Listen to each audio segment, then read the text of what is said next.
When it comes to the sanctions lifting talks in Vienna, Iran says there is no coherence in the U.S. government on making a political decision. Well, if that is the case, does that mean that the talks are doomed to fail?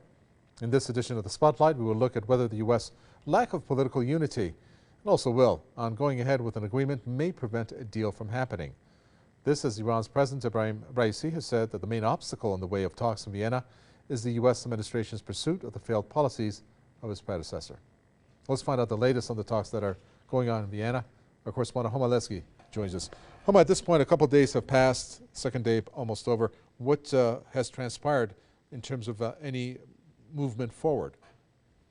Yes, Carver. So as this eighth round of the Vienna talks resume, already, as you say, discussions have begun, and the head of Iran's delegation has met the EU coordinator, Enrico Mora, twice. He's also met with the three European countries, the Russians and the Chinese, in separate meetings. And we're hearing that these meetings are focusing now on the few remaining issues. Although they are few, they are quite critical and key to reaching a successful outcome. The Russian ambassador, Mikhail Ulyanov, just tweeted recently saying that he's also held a meeting with the EU coordinator and that they both agreed on the need to intensify talks, in his words, and look for creative ways and means to settle the remaining outstanding issues. What are they? As we've said before, they include on the sanctions front, verification and guarantees. How can Iran be assured that the U.S., the next president, the next administration, even this administration, does not change tack and does not withdraw from the deal again, does not reimpose sanctions? And also, how can the sanctions removal be verified before Iran takes action? The issue of sequencing or implementation, that's why, is also one of the key issues that's still being discussed. We know, of course, if the talks here in Vienna reach a conclusion and the sides announce that they've managed to agree on a final draft, which would be the revised or revived JCPOA, this doesn't mean that exactly then we'll see implementation. We're hearing that there will be a preparation period taking for as long as maybe a few weeks to 1 or 2 months or even more. And that preparation period is where verification comes in, where we will see actions that needed to be taken, especially as far as Iran is concerned, by the Americans, in order for Iran to be assured that now it can take the steps and put the restrictions that were in place before when it comes to its nuclear commitments. Something else that we're hearing is that Iran says it's not going to back down on its research and development when it comes to its nuclear commitments. The issue of Iran's nuclear measures is also mentioned among the remaining outstanding issues, and Iran says that it will go as far as the JCPOA obligations go, but that doesn't mean that it will step away from the research and development that it's done in this period following the withdrawal of the Trump administration, and it wants to be able to continue to do that. Now, just the major question that you asked there, and I'll just quickly add this: are we going to see a success in these talks or not? There is still voices of hope coming from Joseph Borrell. As I said earlier, he said he believes and he hopes that there will be a successful conclusion. But what we're also hearing is, especially from the Iranians, if the Americans do make the important political decisions, as far as the expert level talks are concerned and the drafting is concerned, everything has been done. Now it's up to the important decisions to be made. If they make that decision, despite, of course, the pressure that the Biden administration is now facing from Republicans in the Senate and Congress, then this is going to be possible. We'll have to see if that's going to happen. Thank you very much for that. Homa Lesky there from Vienna. Many thanks. Let me introduce our guest for this edition of the Spotlight. We have journalist and political analyst Elijah Magnier joining us from Brussels.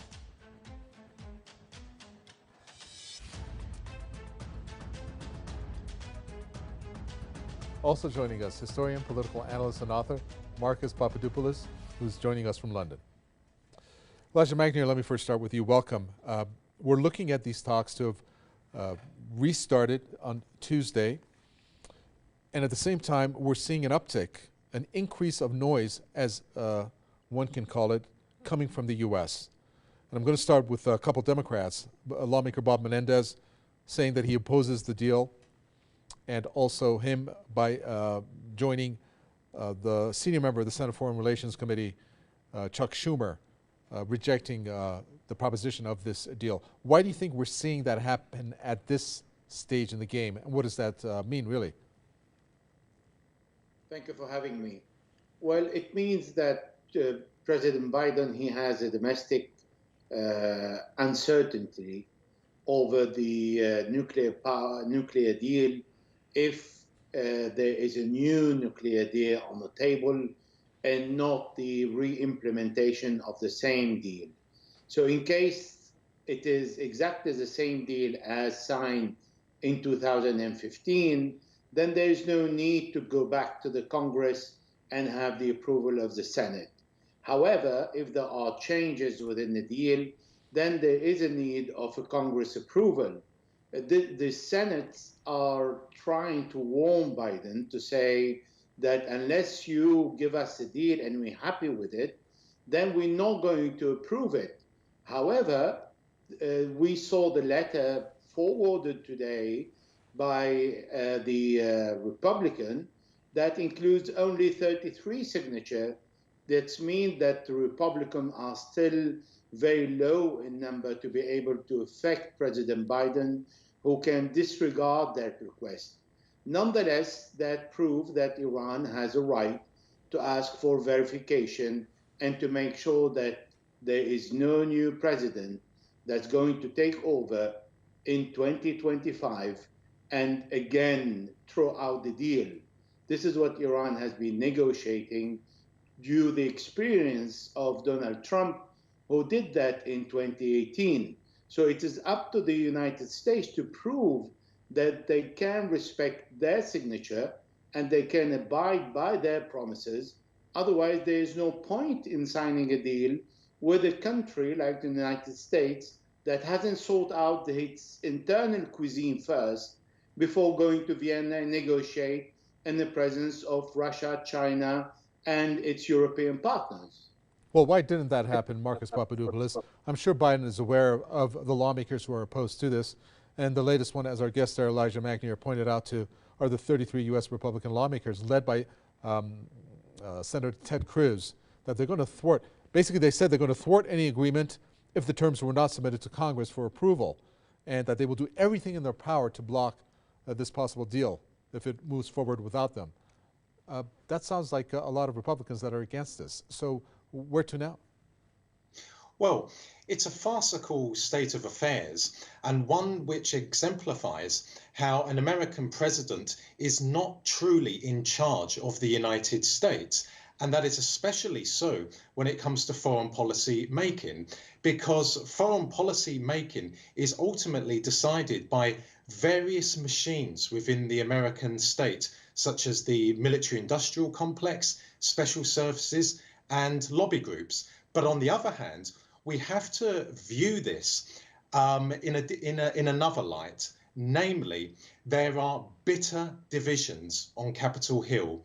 Capitol Hill is extremely polarized, and the Republicans are taking this opportunity to try and derail the Biden presidency, because Joe Biden, who is utterly decrepit and utterly inept, has become one of the most unpopular American presidents in contemporary times. So the Republicans can sense blood. And this is an opportunity for them to cause more problems for Joe Biden leading up to the midterm elections, which will be this November. And of course, for Republicans, what better opportunity is before them to take than one concerning Iran? Because Iran, as we know, for 43 years, has been vilified, has been dehumanized. So the Republicans see this as a golden opportunity to appeal to the American electorate by saying that only they are able to guarantee American national security and the security of their friends and the allies in the Middle East who are, in quotation marks, threatened by Iran. But even if Joe Biden was truly committed to the JCPOA, which he is not, after all, he is a self-professed Zionist, but even if he was, hypothetically speaking, and a new agreement was formulated, who on earth would trust America to remain a party to an agreement which it has signed up to? After all, the Americans have a long history, a checkered history Right. of either departing from treaties which it is a party to, or violating treaties which it is a party to, such as the ABM Treaty, the INF Treaty, both of which were with Russia, and of course the JCPOA, which America was a party to up until Donald Trump. So the Iranians simply cannot trust anything that comes from the Americans, either verbally or in writing. Sure. Okay, before we continue, I'd like to make this bold, because this is something that Iran's President Ebrahim Raisi has said.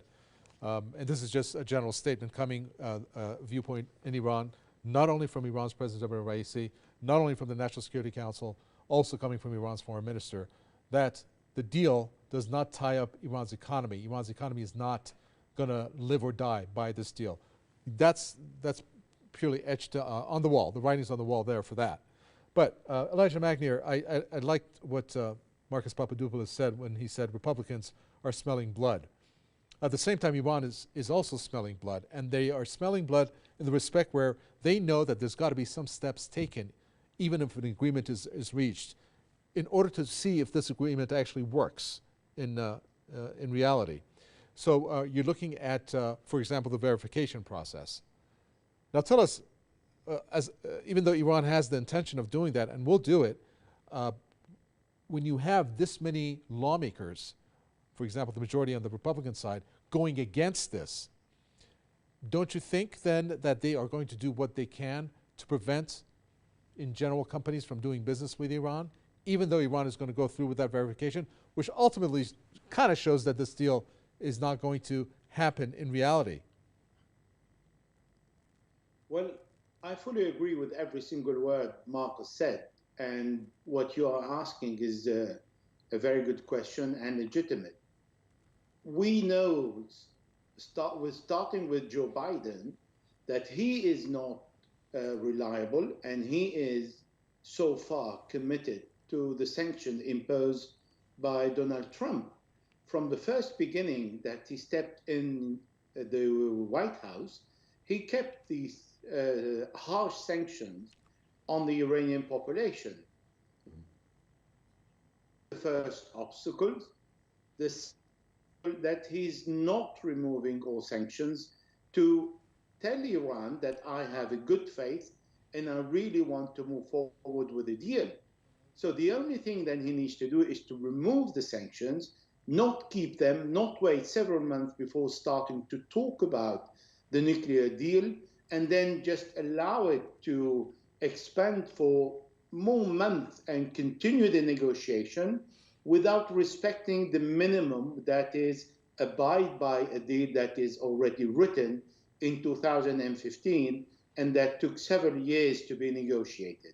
So there is no goodwill. The Americans are untrustworthy. President Biden is not better than Donald Trump, with the difference that Biden is looking more nicer in his approach, but in substance is doing exactly the same as Trump is doing. So Iran cannot accept a nuclear deal with not only without verification, but also there are other sanctions that the Americans can impose under different titles. This we've seen in the past. We've seen how Barack Obama did not respect the deal by signing it and then ordering all the banks around the world not to respect it. So I really agree with Marcus. Iran is dealing with an untrustworthy country that never respected its signature or its promises and has a long history in violating the international laws and just not being concerned about accountability. Therefore, there are no guarantees when signing a deal with the United States of America. Okay, talk about guarantees here. That is something else, Marcus Papadopoulos, that Iran is looking for. Now, you have that be rejected outright. Not rejected, but saying that we cannot do that. And that came from who other than the U.S. Special Envoy Rob Malley. Now, Rob Malley, in a closed-door meeting with the Senate, is, I guess, giving the spiel on this, on the talks that are going on. Why isn't there a stance by Rob Malley taken to convince the lawmakers that there should be a guarantee given if the U.S. has goodwill in entering the revival talks in Vienna?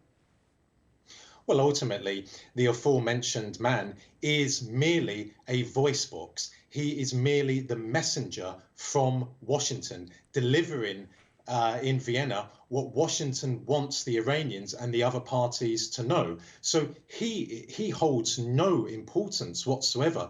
It's the people behind him. It's the people who are formulating America's approach to the JCPOA. And we have to recognize that the Americans are very savvy when it comes to public affairs. They understand all too well the need to be seen in public as doing something constructive vis-a-vis the JCPOA. In private, however, they are doing everything to sabotage the JCPOA, as they have been doing since Trump departed, since America under Trump departed from the agreement, and they are doing everything they possibly can in private to apportion blame for the JCPOA's problems on Iran, for example, by saying that the Iranians have not been fulfilling their obligations, which of course is a grotesque falsehood. And I'd like to make another point, which the other guest made a reference to. The imbeciles who comprise the woke movement in America hail Joe Biden as the great savior, as the great humanitarian, but they are utterly silent on how Biden has failed to rescind the vicious sanctions which Trump placed on Iran after America departed from the JCPOA.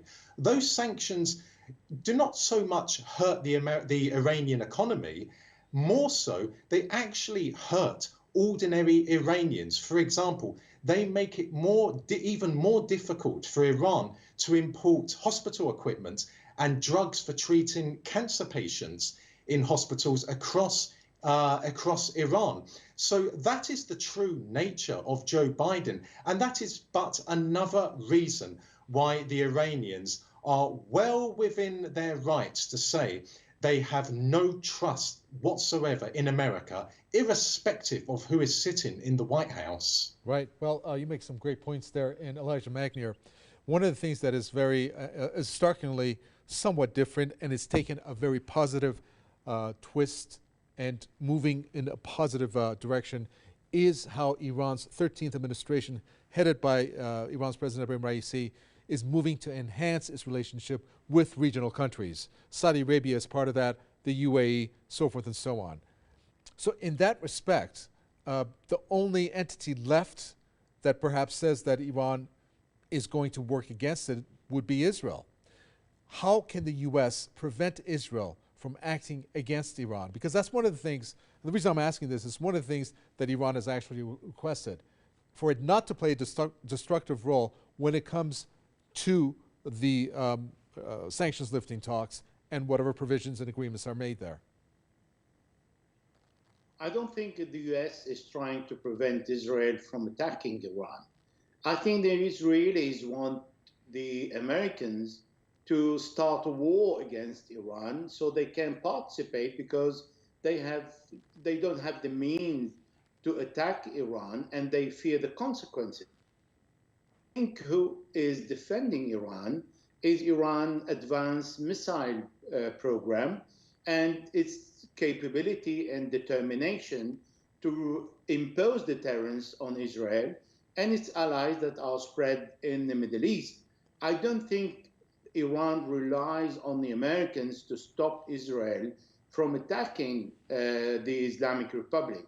I think the Iranians have made it very clear in many occasions when retaliating against the Israeli aggression, assassination, and piracy in the Gulf that Iran is not going to wait for the Israeli to continue attacking the Iranian interest without retaliating, and by doing exactly what the Iranians should do, is to respond to every single Israeli aggression. And I think this is what is stopping Israel from attacking Iran. And the Americans know very well that they're not capable of starting a war in the Middle East against Iran when they've seen the consequences of the war in Afghanistan.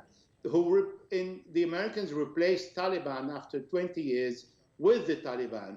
And in 2003, they occupy Iraq, and they've got the result of ISIS that they have supported.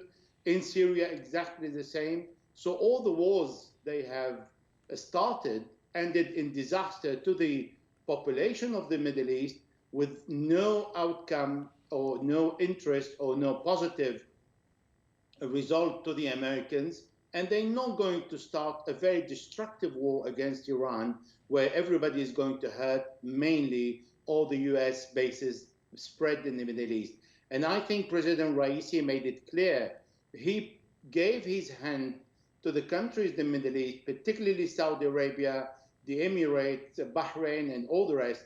And what they have done is they are trying to protect their ruling by joining the Israelis, because they have no willpower to sort out their own problems within the region, because they have a very fragile regime.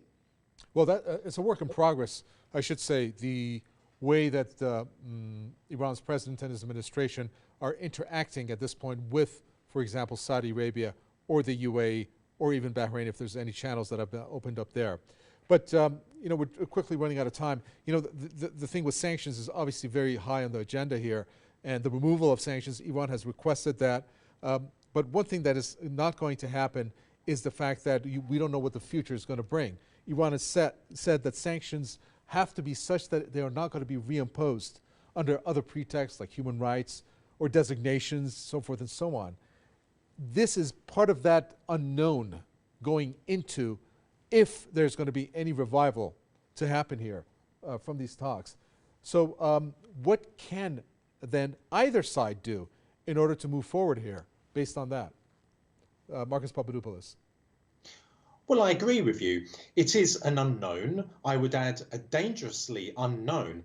But on the other hand, the Iranians intimately know the Americans. They intimately understand the mindset of Washington. After all, for 43 years now, America has been doing all within its powers, with the exception of going to war against Iran, to cripple the Iranian economy and thereby destroy the Iranian revolution. So the Iranians understand all too well that even though they cannot predict everything in the future, they do understand that the American objective of seeking to return Iran to how it was prior to the Iranian revolution, namely a satellite state of Washington's, remains intact. And the Americans, as the Iranians know, will not rescind any of the sanctions they have imposed on Iran.